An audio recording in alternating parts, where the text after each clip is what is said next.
Сәлеметсіздер, сіздермен мен Арука Микс. Менің видеома арнама қош келдіңіздер. Барлықтарыңызды келген көктем мезгілімен, сонымен қатар көктемде болатын барлық мейрамдармен шын жүректен құттықтаймын. Ал бүгінгі видео менің 8 наурызға алған сыйлықтарым деп аталады. Жалпы достар, сыйлықтарымның барлығын көріп тұрсыздар, ал енді мен оларды сіздерге толығырақ көрсетіп өтейін. Видео басталмай тұрып, міндетті түрде дәл қазір осы видеоның астына түсіп, менің Арука Микс YouTube арнама тіркеліңіздер. Сонымен қатар осы видеоның астына міндетті түрде лайктарыңызды аямай басып жіберіңіздер.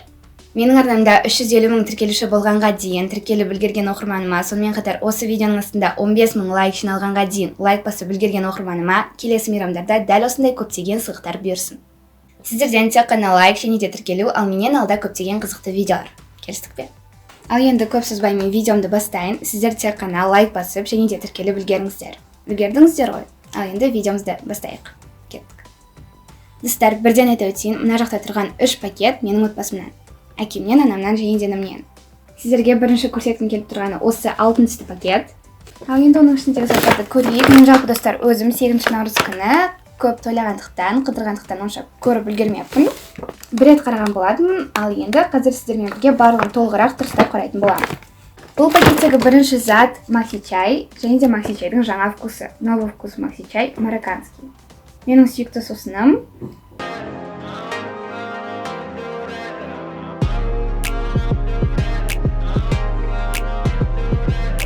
Келесі осындай канафетто. Канафетто атты осындай вафли. Канафетто рошен, милк, сүтті вафли. Оны осы жаққа қойып қояйын. Жалпы тәттілердің барлығының дәмін татып көремін. Негізі бұл пакеттердің ішінде көптеген тәттілерім бар.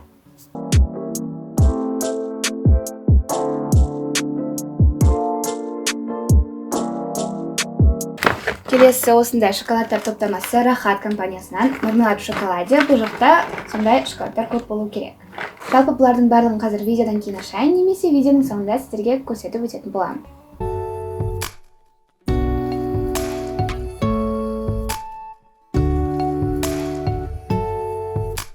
Келесі баунти, кәдімгі баунти шоколады. Негізі осы жылы 8 наурызда мен көп тәтті алдым.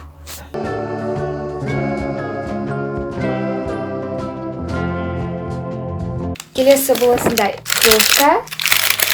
Осындай арнайы қаптамада тұрды. Мен алдында ашып көрген болатынмын 8 наурыз күні. Бірден сыйлық берген кезде ашып көрдім. Бірақ та қазір сіздерге тағы да толығырақ көрсетіп өтейін. Ол осындай гүлдің стилінде, яғни гүлдің принті бар. Кәдімгі ақ кружка ғой негізі. Тек қана гүлдің принті бар. Жалпы маған ұнады, өте әдемі көрінеді. Рас қой. Міне осындай кружка, маған оның стилі де, дизайны да, принті да, жалпы барлығы қатты ұнады. Ал енді достар, оны да қойып қояйын. Осы пакетте соңғы зат қалды, ол тәтті.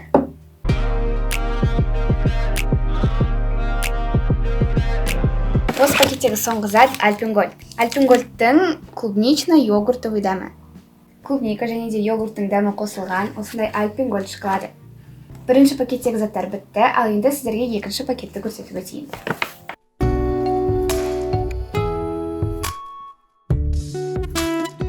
Келесі пакет көріп тұрғандарыңыздай ақ түсті және де осындай жасыл жүрегі бар. Жалпы бұл пакеттің дизайны маған өте қатты ұнады. Тек қана пакеттің өзі де қатты ұнап қалды. Ал енді ішіндегі заттарды қазір көретін боламыз. Ал енді пакетті қарайық. Вау, достар. Бұл жақта тағы да бір кружка бар, және де ол осындай арнайы қорапта. Міне осындай арнайы қорапта, арнайы кружка. Оның сыртының барлығында, қорабының сыртында эспрессо, кофе деп тұрады. Ал енді ашып көрейік. Оның үстінде бөлек тұратын осындай қақпағы бар. Кофе деп жазылып тұрады. Қақпағы ішіне кофе құйған кезде кофе суып қалмас үшін. Одан кейін міне кружканың өзі. Бұл кружка да маған сөзсіз ұнады. Жалпы оның принті да барлығы жақсы екен, сонымен қатар оның қақпағы бар екен. Өзі де, түсі де өте ерекше. Жалпы енді мен бұған кофе немесе ыстық шоколадтар құйып ішетін боламын.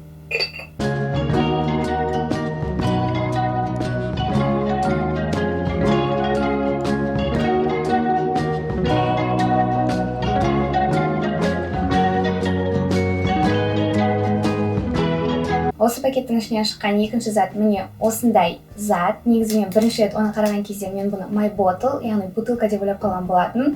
Бірақ та оны оқығаннан кейін ғана түсіндім. Бұл осындай саяхатқа шыққан кезде тіс щеткасы мен тіс пастасын алып жүретін осындай бір арнайы ыдыс немесе қорап. Ендеше оны алып көрейік. Вау, достар, өте әдемі әрі өте сүйкімді. Қараңыздар, ол былай ашылады, міне мына жағы. Одан кейін бұның ішіне тіс пастасын және де тіс щеткасын саламыз. Осылайша оны саяхатқа шыққанда өзімізбен бірге алып жүреміз. Жалпы бұл затты толығымен көрдіңіздер, түсінген шығарсыздар, ал енді келесі заттарға кеттік.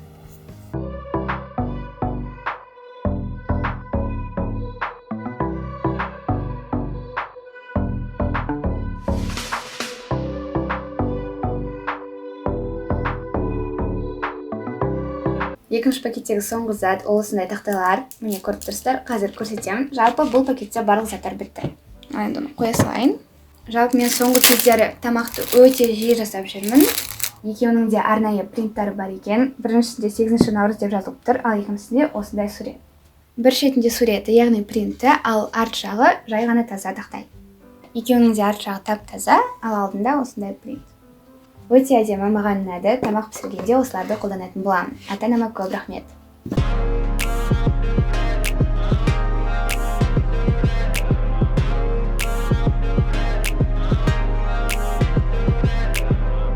Сегізінші наурыз күні сыйлыққа алған тағы да бір пакет. Міне осындай. Ол әрине ата-анамның сыйлықтарынан кіші болғанымен, оның ішіндегі сыйлықтар да маған өте қатты ұнады. Бірінші зат ол осындай шоколад, темный шоколад, қара шоколад. Мармеладты таңқурай дәмімен dark chocolate, яғни қара шоколад. Ерекше шоколад екен, осы уақытқа дейін бұндай шоколадтың мүлде дәмін татып көрмеппін. Ал енді дәмін татып көретін боламын. Осында қойып қояйын, келесі заттарды көрсетейін.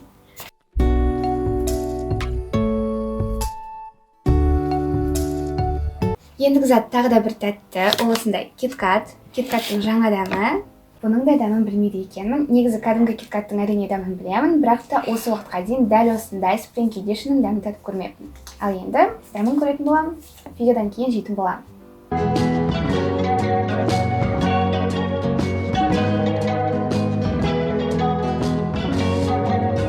Ал енді пакеттегі соңғы зат ол осындай блокнот. Journal, блокноты в точку, жаңа коллекция екен. Оның принті маған өте қатты ұнап қалды. Міне осындай блокнот, ал енді ең үлкен пакетімізге көшейік. Кеттік.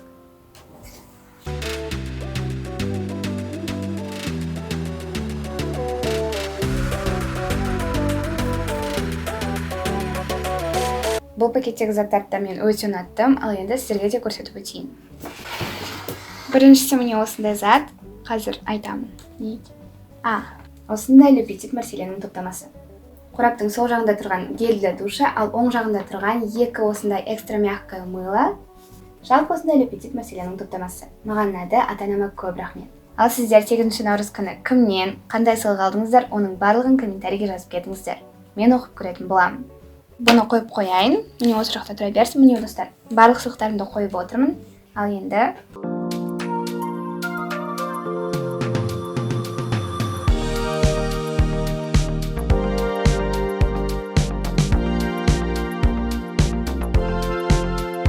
келесіздер осындай крем Sakura, крем для рук.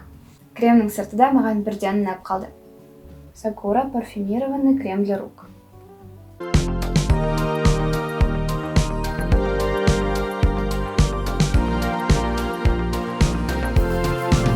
Және де достар, соңғы зат ол осындай наушник. Маған монтаж жасауға отбасым тағы да бір наушник сыйлапты. Міне ол осындай, ал енді сіздердің көздеріңізше ашып көрейін. Бірақ та достар, алдыңғы наушниктен ерекшелігі бұл беспроводной екен, яғни Bluetooth-пен қосылады. Міне достар, жалпы наушник осындай, қазір арт жағы жалғанып тұр екен, арт жағын шығарып алайын. Жалпы менде болған наушниктердің ешқайсысы қызыл түсті болмапты, және де маған жаңасы өте ұнап тұр.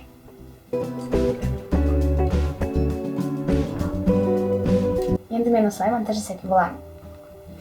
Тек қана пайдалы емес, екінші жағынан өте әдемі көрінеді. Келісесіздер ғой? Әдемі ғой?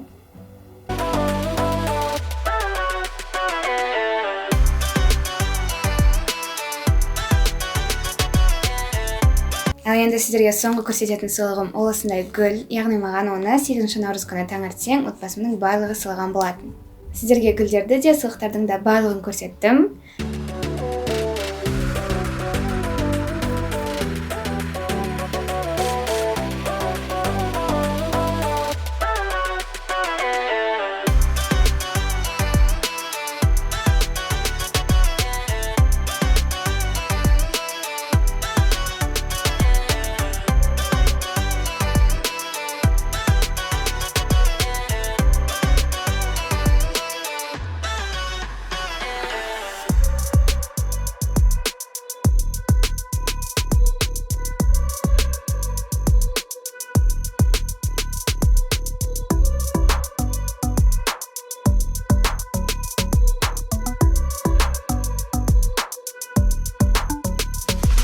Ендеше достар, бүгінгі видео аяқталды. Сіздерге бұл видеоның ұнағанына сенімдім. Міндетті түрде лайк басыңыздар және де менің Арука Микс YouTube арнама, яғни осы YouTube арнама тіркеліңіздер.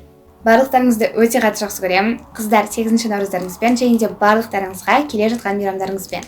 Сыйлықтарымның барлығы сіздерге ұнағанына сенімдімін. Міндетті түрде өздеріңізде қандай сыйлық алдыңыздар комментарийге жазыңыздар және де менің сыйлықтарыммен қандай сыйлықтарыңыз ұқсас, оны да жазып қойыңыздар. Келесі кездескенше сау болыңыздар.